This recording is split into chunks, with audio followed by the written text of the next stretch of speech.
नमस्कार, बहुत स्वागत है आप सभी का आपका राज्य में और मैं हूं आपके साथ शिवांगी जैन। बुलेटिन की शुरुआत करेंगे यूपी के फरक्काबाद से मिल रही खबर से, जहां कुत्ता पालने वाले लोगों को रजिस्ट्रेशन कराना होगा। इसको लेकर जिलाधिकारी आशुतोष कुमार द्विवेदी ने निर्देश दिए हैं। वहीं गली मोहल्ले से गांव तक कुत्तों का आतंक फैला है, जहां आवारा कुत्तों और बंदरों का आतंक है। रोजाना 100 से अधिक लोग हो रही आवारा कुत्तों और बंदरों के आतंक का शिकार हो रही है। 3 दिन पहले ब्लॉक बड़पुर के गाँव कुटरा में राजू के 5 माह के बेटे धीरज को आवारा कुत्ते चारपाई से उठा ले गए थे। कुत्तों ने मासूम को नोच कर मार डाला, जिसके चलते जिले भर में कुत्ते और बंदरों का आतंक का लोग शिकार हो रहे हैं। वहीं राम मनोहर लोहिया अस्पताल में रोजाना 50 से 55 लोग एंटी रेबीज वैक्सीन लगवाने आते हैं। बराबर आतंक है, जैसे कई लोगों को जान लगवानी पड़ी है, कई लोग विकलांग हो गए हैं, इसको क्या कार्रवाई लगेगी? देखिए, इसमें 2 तरह के निर्देश दिए गए हैं। यहाँ कोई बाइलाज नहीं था कि जो कुत्ता रख रहा है उसका रजिस्ट्रेशन कीजिए, तो उस बाइलाज को फाइनलाइज हम लोग करा रहे हैं ताकि सबके जो भी कुत्ता रखेगा वो उसका रजिस्ट्रेशन अनिवार्य है। रजिस्ट्रेशन कराने के बाद वो एंटी रेबीज और अन्य चिकित्सकीय सुरक्षात्मक जो वैक्सीनेशन वगैरह होने हैं उन्हें करने जरूरी होंगे। दूसरा, स्ट्रीट डॉग्स के लिए भी जो अधिनियम के तहत उन्हें बधिया करके उसी सराउंडिंग में रखना है, तो उसके लिए भी नगरपालिका सभी नगरपालिकाओं को बैठक करके उनको कि उससे कनेक्ट होकर यह कार्रवाई किया जाए।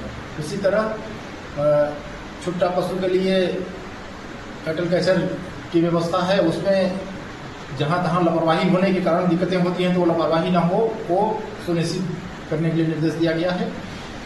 बंदरों के लिए कुछ माह के लिए टेंडर था नगरपालिका में, इसको एक्सटेंड करके बंदरों के आतंक से मुक्ति के लिए निर्देश दिए गए हैं। यूपी के अमरोहा में 2 बदमाशों से पुलिस की मुठभेड़ हो गई। बता दें कि मुठभेड़ में एक बदमाश पुलिस की गोली लगने से घायल हो गया, वहीं बदमाश का दूसरा साथी भी गिरफ्तार कर लिया गया है।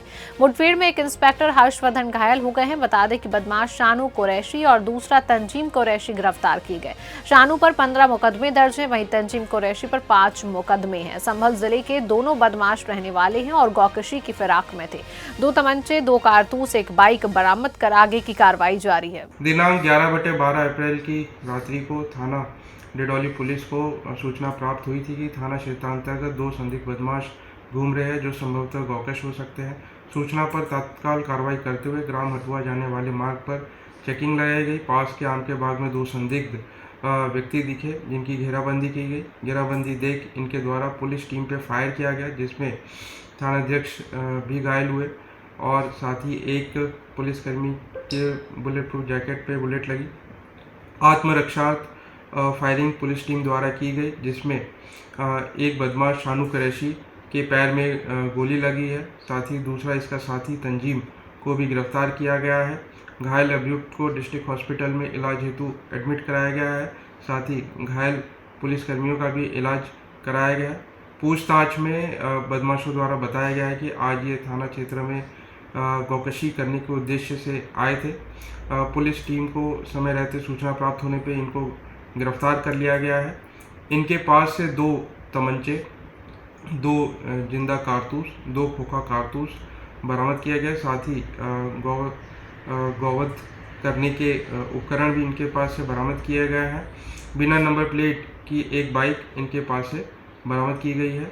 इनके पूर्व में भी आपराधिक इतिहास है। इनके ऊपर चोरी, लूट, डकैती, आर्म्स एक्ट, गैंगस्टर एक्ट, गौकशी, गौ तस्करी के मुकदमे पंजीकृत है। इसमें विधिक कार्रवाई की जा रही है। चंदौली जनपद के अलीनगर थाना क्षेत्र के परशुरामपुर में क्राइम अलीनगर पुलिस ने विदेशी शराब की अवैध गोदाम पर छापा मारकर भारी मात्रा में शराब बरामद की है।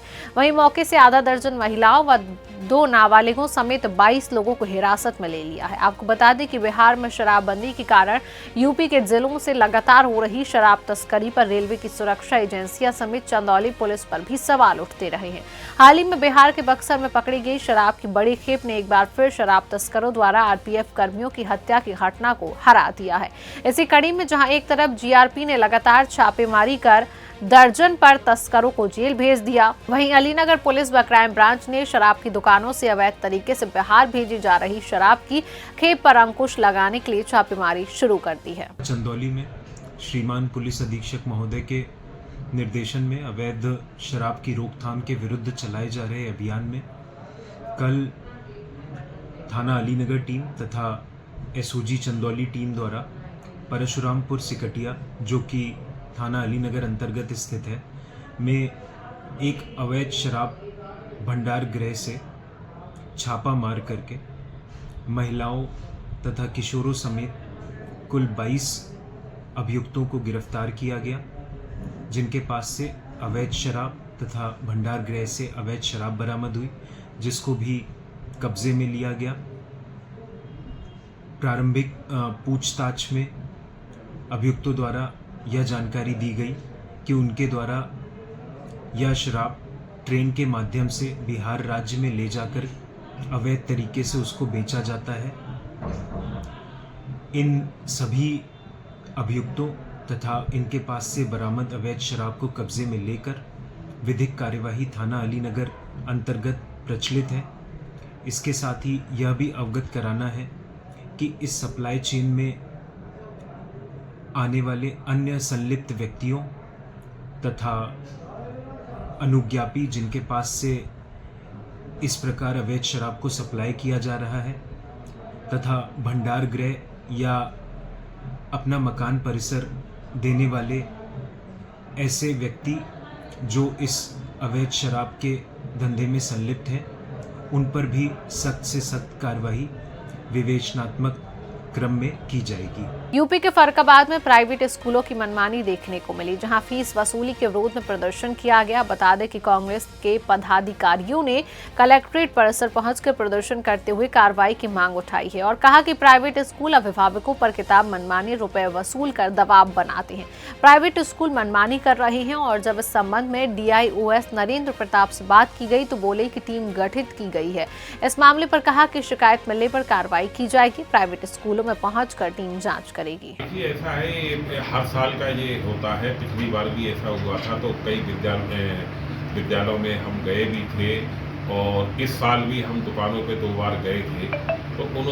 तो मैं वहाँ पे आर्मी स्कूल और कई लोगों गार्जियंस भी थे, किताबें खरीद रहे थे। तो मैंने कहा था कि भाई क्या ये आपसे ये लोग कंप्लेंट कर रहे हैं, आप इतनी किताबें क्यों खरीद रहे हैं? कि सर हमको तो जो लिखा गया है लिखते हैं कि टीचर्स को हम लोग खरीदते हैं क्योंकि गार्जियन। तो मैंने कि तुम क्यों, अगर NCERT, तो मैंने दुकानदार से पूछा था। दुकानदार बोला कि सर हम अगर ये NCERT किताब मांगते हैं या एक ही किताब मांगते हैं, हमें कोई दिक्कत नहीं होती। मैं दुकानदार का भी लिया तो दुकानदार ने भी यही बात कही थी। दूसरी बात ये थी कि मतलब किताबें ज़्यादा लिखी जा रही हैं या वो लिखी जा रही हैं, तो वही कॉलेजों को लिखी ही नहीं जा रही सर, स्कूल से ही दी जा रही हैं। स्कूल से देने की तो कोई चीज़ संज्ञान में मेरे पास नहीं आई है। सभी विद्यालय स्कूल से ही दे रहे हैं, दी जाती हैं। जो मैंने वहाँ पे अचानक मैंने दुकान पे जाके देखा था, तो ऐसे 4 कॉलेज हैं, उनका हमने फिर नोटिस जारी किया है, तो उनके नोटिस के जवाब आने वाले हैं। और तीसरी बात जो आप बता रहे हैं कि फीस ज़्यादा ली जा रही है, इसकी एक रेगुलेटिंग कमेटी बनी हुई है DM साहब की अध्यक्षता में, वो आज और कल में फाइल हो जाएगी।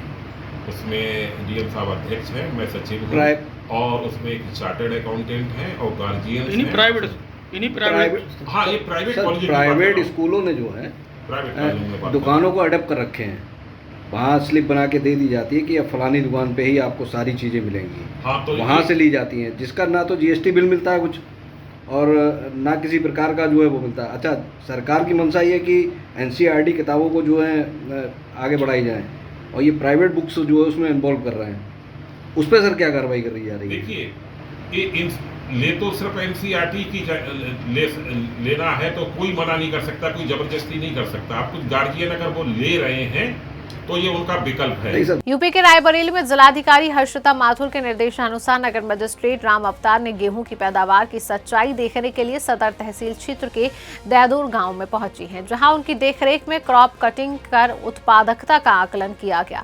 प्रधानमंत्री फसल बीमा योजना में गेहूं फसल के एक निश्चित रिकॉर्ड क्षेत्र में गेहूं फसल की क्रॉप कटिंग कटाई करती है देखा गया कि कितनी उत्पादकता मिल रही है। ये क्रॉप कटिंग ग्राम दैदौर में हुई है, डाटा संख्या 409 और उसमें ईल्ड जो है 21 किलो 500 ग्राम हुई है। कौन सा गेहूं था सर इसमें जो गेहूं देश का था, इजराइल का, यहाँ DG09 बोलते हैं इसको, वही प्रजाति का था, इजराइल की प्रजाति। पैदावार कैसी थी सर? पैदावार सामान्य से कुछ अच्छी थी। यूपी के फरक्काबाद से खबर है, जहां कानपुर जोन की अंतर जनपदीय पुलिस एथलेटिक्स क्लस्टर प्रतियोगिता का जिलाधिकारी ने शुभारंभ किया। जिलाधिकारी आशुतोष कुमार द्विवेदी, डीआईजी आलोक प्रियदर्शी ने गुब्बारा उड़ा दिया और 29वीं अंतर जनपदीय प्रतियोगिता का शुभारंभ किया है। प्रतियोगिता में फतेहगढ़, कानपुर नगर, कानपुर देहात, झांसी, ललितपुर, जालौन, कन्नौज, औरैया, इटावा के महिला पुरुष खिलाड़ियों ने प्रतिभाग किया है। 200 मीटर दौड़ में फतेहगढ़ के अजय प्रथम, झांसी के ऋषभ द्वितीय, जालौन के राहुल तृतीय स्थान पर रहे हैं। आज यहाँ पे शुभारंभ माननीय डीएम साहब के द्वारा किया गया है। इसमें पूरे जोन की 9 टीमों ने पार्टिसिपेट किया है। और वापस की कुछ प्रकार से जो भी टीम फर्स्ट आएगी उसको परसों के दिन अवार्ड दिया जाएगा। और सभी टीमें मेहनत से खेलें और गेम के स्पिरिट के साथ खेलें और जो बेस्ट प्लेयर्स हों और बेस्ट रनर्स हों आगे बढ़ें। शुभकामनाएं। आज इस गेम का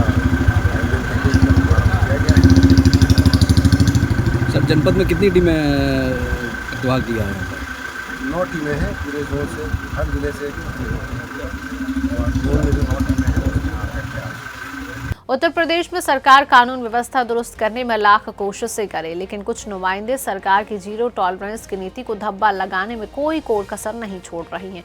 ऐसा एक मामला संभल रजपुरा सीएचसी से सामने आया, जहां एक महिला सीएचओ ने रजपुरा सीएचसी चिकित्सा प्रभारी समेत 3 लोगों पर अस्पताल के कार्य का दबाव बनाकर शारीरिक शोषण व मानसिक उत्पीड़न का आरोप लगाया है, जिसकी शिकायत पीड़ित ने जिले से अधिकारियों से लेकर मुख्यमंत्री पोर्टल और महिला आयोग से की। लेकिन पीड़िता का आरोप है कि लगभग एक माह बीत जाने के बावजूद अभी से न्याय नहीं मिला है, जिसके लिए पीड़िता अधिकारियों के दफ्तरों के चक्कर लगा रही है। साथ ही पीड़िता का कहना है कि उसे बार-बार बयानों के लिए बुलाया जाता है, लेकिन आरोपियों पर कोई कार्रवाई नहीं हुई है।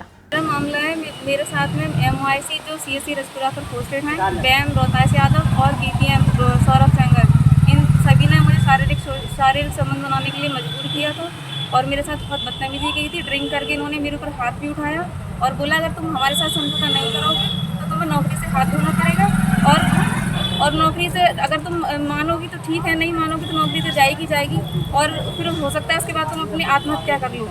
और इन्होंने मेरे पति जो कि सहसरी में पोस्टेड हैं, वहाँ मनमोहन शर्मा का एक बैचमेट है डॉक्टर विद्यासागर, उसे कॉल किया और कहा कि इसके यहाँ पे एक मेरी CHO है वंदना करके, उसे जो है उसके पति को जब तक प्रताड़ित करो जब तक कि ये मेरे साथ बिस्तर पे आने के लिए मजबूर ना हो जाए। और ये मुझे बहुत ही मानसिक रूप से परेशान करते चले आ रहे हैं जब से इनकी पोस्टिंग यहाँ पर हुई। इससे पहले जो हमारे पुराने MOIC थे उनके समय में मेरे साथ कोई ऐसी समस्या नहीं आई, लेकिन जब से ये आए हैं तब से ये निरंतर मेरे साथ बदतमीजी करते चले आ रहे हैं, अभद्र व्यवहार करते चले आ रहे हैं और शारीरिक और मानसिक रूप से प्रताड़ित करते चले आ रहे हैं। क्यों बदतमीजी करते हैं? क्या कारण रहा है ऐसा जो अचानक इनसे आपसी बिगड़? मेरी कोई ऐसे समस्या, कोई विवाद नहीं था मेरा इनसे। ये तो हर किसी लड़की को ही परेशान करते हैं। यहाँ इन्होंने CSC पर और PSC पर कोई लड़की नहीं छोड़ रखी है जिसको उन्होंने परेशान ना किया हो, लेकिन सबको धमका देते हैं कि तुम्हारी नौकरी ख़त्म करा दूंगा, इसलिए लड़कियाँ सामने नहीं आती हैं। और मैं जब सामने आई हूँ तो मेरे साथ कोई भी मेरी मदद नहीं कर रहा है। मैं CMO ऑफिस भी आई हूँ, मैंने मुख्य चिकित्सा अधिकारी CMO सर से ही मैंने बात की, लेकिन CMO सर भी मुझसे सीधे मुँह बात नहीं करते हैं, मुझसे बदतमीजी से ही बात करते हैं। वो भी मैंने उनसे उन्हीं का पक्ष ले रहे हैं, कह रहे हैं कि तुम डॉक्टर के खिलाफ कंप्लेंट करने चली हो, जब तक मैं नहीं चाहूँगा तब तक तुम कुछ कर लोगी क्या? कौन कहते हैं इस बात को? CMO सर कह रहे हैं कि मैं केवल ब्लॉक पे जो MOIC, BPM और BAM है, मैं केवल उन्हीं की सुनूंगा, मैं तुम्हारी बिल्कुल भी नहीं सुनूंगा, चाहे वो हमारे साथ किसी भी हद तक चले जाएं, लेकिन CMO सर आंखें बंद करके बैठे रहेंगे। अब तक क्या कार्रवाई हो गई है? अभी तक कोई कार्रवाई नहीं हुई है। मैं बार बार CMO ऑफिस के चक्कर लगा रही हूँ, बार बार मुझे बुलाया जाता है, समिति गठित की गई है, लेकिन उसमें कुछ भी नहीं हो रहा है। पुलिस में शिकायत की आपने? मैंने रजपुरा थाने में शिकायत की थी, महिला थाने में शिकायत की थी, मुख्यमंत्री पोर्टल पर भी शिकायत की है, महिला आयोग में भी शिकायत की है, लेकिन अभी तक कहीं से कोई समाधान नहीं मिला है। बयान भी दर्ज नहीं कराए किसी ने बुला कर कुछ? मैं अनुमति शर्मा मैडम है, उनके पास गई थी तो मेरी उनसे मुलाकात नहीं हो पाई। उन्होंने मेरी जो फाइल थी वो CO सर को, CO जो गुरनौर हैं उनको कर दी थी, फॉरवर्ड कर दी थी आगे। उन्होंने मुझे बयान के लिए बुलाया, मैं बयान भी देकर आई, लेकिन उसके बाद फिर कोई कार्रवाई नहीं हुई। अब क्या चाहती हो आप? मैं न्याय चाहती हूँ और मेरी आप लोगों से ये अपील है कि मुझे न्याय मिले, क्योंकि मैं यहाँ आई हूँ, आज समिति के लिए मुझे बुलाया गया है, मुझे यहाँ से कोई उम्मीद नहीं है कि मुझे न्याय मिलेगा। कितने दिन हो गए जांच कमेटी को? 11 मार्च को से मेरा ये कानपुर में जलती चिता को पानी डालकर बुझाया और अर्ध जला शव बाहर निकाला। थाना चकेरी के सिद्धनाथ घाट पर एक बॉडी का दाह संस्कार करने के बाद उसे समरसेबल से पानी डालकर बुझाया है। मृतक के साले ने डायल 112 में इसकी सूचना मिलते ही मौके पर पुलिस पहुंची। वहीं आरोप लगाया कि मृतक के गले में चोट के निशान है और इसको लेकर पुलिस जांच पड़ताल में जुट गई है। मामला कुछ नहीं है साहब, अब उनको मान लो उनका साला आया था, सुबह से कुछ नहीं बोला। अब जब मट्टी में आग लग गई तब वहाँ 112 नंबर मिला रहा। क्या बोला? बोला क्या कि हमको मान लो सर में निशान ऐसा लग रहे हैं, कोई निशान नहीं।